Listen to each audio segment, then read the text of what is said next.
Hello mga kabs. Saglitan Hello mga kabs. Saglitan tayong chika habang wala sila amo. Katatapos ko lang ng aking gawain sa bahay. Hi, hello mga kabs. Kamusta? Especially sa mga nandito sa Hong Kong guys. Mai-share ko lang sa inyo itong blessings na natanggap ko. Syempre, thank you Lord kasi kahit paano, alam niyo yun guys. Minsan may mga hindi tayo inaasahan na. Hello mga kabayan. Kamusta ang lahat?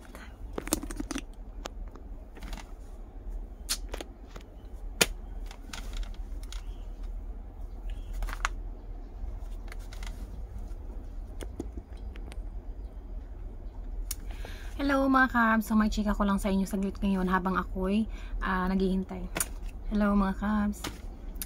Hello mga kabayan, may chika ko nga pala sa inyo ngayon ang ating Hello mga kabs, may chika ko nga pala sa inyo saglit ngayon ang aking natanggap na blessings kay Lola nung Sunday.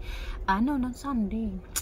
Hello mga kabs, hello mga kabayan. Hello mga kabs. Hello mga kabs, may chika ko nga pala sa inyo saglit. Ito ang aking natanggap na blessing. Syempre, not to brag, pero alam mo yung gusto ko lang din kayong ma-sharean about sa, alam mo lahat naman kasi tayo may mga pangangailangan, diba?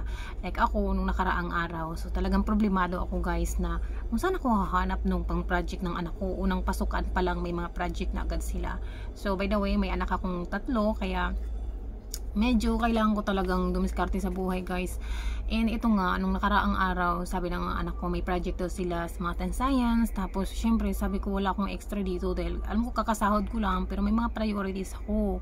So sabi ko saan kaya ako hahanap ng pang project nila. Unang araw pa lang project kaagad, and it cost me syempre money.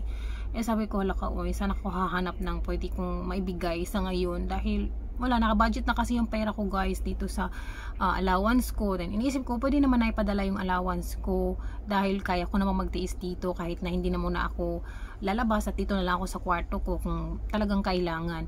Pero luckily, thank you Lord talaga. May mga panahon talaga na alam mo hindi natin inaasahan na bigla na lang may darating na blessing sa atin. So nung nakaraang araw, galing ako sa bahay ni Lola, mama ng madam ko. So sabi sa akin ng amo ko na pumunta daw ako kina Lola at tulungan ko daw siya. May mga ipapagawa lang daw si Lola doon. So it's considered na bawal siya guys actually yung magtutulong-tulong ka sa ibang bahay kasi hindi mo naman amo yung kumbaga si Lola hindi ko naman amo, hindi naman siya yung nakalagay sa kontrata ko, pero pumunta ako doon kasama yung alaga ko and at the same time tumutulong-tulong na rin ako. So yun nga, pumunta ako doon and medyo naparami naman yung gawa ko doon and siguro naawa sa akin si Lola. Binigyan niya ako guys ng ang tawag nila nito lucky money. So thankful ako dahil sabi ko wala, thank you Lord kahit paano kahit sobrang pagod, hindi ko naman i-expect na ito, hindi ko naman i-expect na bibigyan ako dahil alam mo yun, hindi naman siya OT, kumbaga kasama siya sa working hours ko, like Huwebes ako pumunta doon, so kasama pa siya sa working hours ko kasi parang pinapunta nila kami doon kasama yung alaga ko. So instead na mag-alaga ako sa bata, pinagtutulong-tulong ako doon, pinaglilinis ako ni Lola. So nung kinagabihan guys, ayun, binigyan niya ako nito, tapos may mga bring home pa, and luckily sabi ko kako, thank you Lord, may pang project na ako sa mga anak ko. Sa anak ko, isa pa lang yung nanghingi ng project, hindi pa silang dalawa. Sabay kasi yung dalawa kong panganay at saka yung pangalawa, sabay sila na grade 11. So talaga naman, project is life na naman sila ngayon. So yun nga guys, talagang alam mo minsan nakakapanghina yung nagtatrabaho tayo dito sa abroad pero nasi-short pa rin tayo, kaya buti na lang may mga unexpected na mga dumadating sa atin na blessings, no? Kahit paunti-unti, hindi naman kalakihan, pero talagang nakakatulong siya. And yun nga, buti na lang, siguro nadinig ni Lord sa isip-isip siguro, binulungan niya siguro si Lola na kailangan ko ng pera, alam mo yun. Kasi malayo pa uli ang sahuran guys, tapos magkano na lang yung pera ko dito, kasi may mga pinaprioritize ako na mga bagay-bagay para kahit papano, alam mo yun, makadiskarte sa buhay.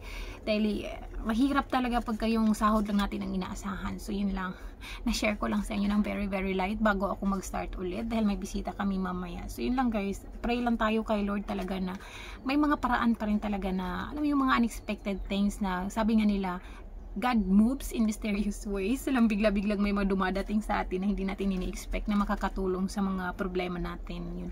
Kaya sabi ko, thank you Lord, gumaan yung pakiramdam ko dahil alam nyo naman na kapag may estudyante, yun, pamasahe, baon, ulam nila, expenses sa bahay. Kaya kailangan natin talagang maghigpit sinturon. Yun nga, sabi nila. So, sabi ko ako, malaki naman ang sinasahod dito sa Hong Kong guys. Nasa Hong Kong ako. Malaki ang sinasahod pero kapag habang tumatagal kasi na dumadami din yung obligasyon natin, minsan talaga nasi-short tayo. Kaya yung iba sinasabi, ano ba yan, ang laki-laki na nga sinasahod tapos nasi-short pa rin. Dahil magdidepende po yun talaga sa mga obligasyon mo, sa mga expenses na kinakailangan mo para ma-provide yung mga pangangailangan ng family mo. Especially dito na kapag nagde-day off kami, mga kamakong yan na-share ko na sa inyo. Pag nagde-day off kami, syempre hindi pwedeng wala kaming pera dahil kakain kami. Kailangan naman pagutuman namin ng mga sarili namin. Unless kung magstay lang kami dito sa bahay ng amo namin, kaya lang wala kaming peace of mind. Para din kami nagtatrabaho lalo kapag may alaga. Dahil tawag ng tawag yung alaga, di ba? Mahihiya ka naman na wag pansinin or laruin or something na ganyan. Tapos naririnig mo sila kung ano mga ginagawa nila dito. Tapos mahihiya ka naman na parang nagkakalat sa labas. Tapos hindi ko, siguro may mga tao talaga na okay lang naman na tiisin. Pero ako kasi nahihiya ako na may kalat-kalat dito. Paglabas ko, iihi. Siyempre, isa lang CR namin dito. Paglabas ko, papuntang CR, nakikita ko ang daming mga kalat. So parang hindi ko siya kayang tiisin. Kaya parang nagigilty ako. Siguro dahil hindi ko nga sanay. Kaya talagang mas pinipili ko na lumabas na lang. So, pinakamababa na gastos is nasa 50 HKD. Pinaka na yun, parang isang kainan lang talaga yun guys. So, hindi ka na magkakape or hindi ka na mag-i-snack. Yun, paano pagka lumabas ng maaga, diba? Pang-almusal, tanghalian, gabi. So, minimum dito, 200 kung magdi-day off ka or 150, ganyan. Tipid-tipid na lang talaga. Or magbabaon. Ganon ang ginagawa ko minsan. So, ang hirap guys kapag marami kang priority. Kaya thank God talaga may mga unexpected things na dumadating sa atin. Kaya thankful tayo guys na kahit paano may mga bagay-bagay na hindi natin inaasahan. Tapos nakakatulong sa atin. So yun nga, pray lang din mga Mother Earth na alam mo yung nagsastruggle sa mga expenses, sa mga finances. Ay nako, laban lang mga inahan. Yun lang, na-share ko lang guys. Para kasing parang minsan kailangan natin mag-update sa mga buhay-buhay natin dahil minsan nakaka-release ng stress kapag sinasabi natin dito yung mga nararamdaman natin although minsan nakikita nila sa social media na okay tayo sa mga post natin, ang saya-saya natin, hindi nila alam yung behind the scene na yung struggles natin pag mag-isa na lang, pag nasa kwarto na lang, yung mga iniisip kung saan-saan na dumadating, yung mga, alam mo yung 2 years from now pa yung mga iniisip mo.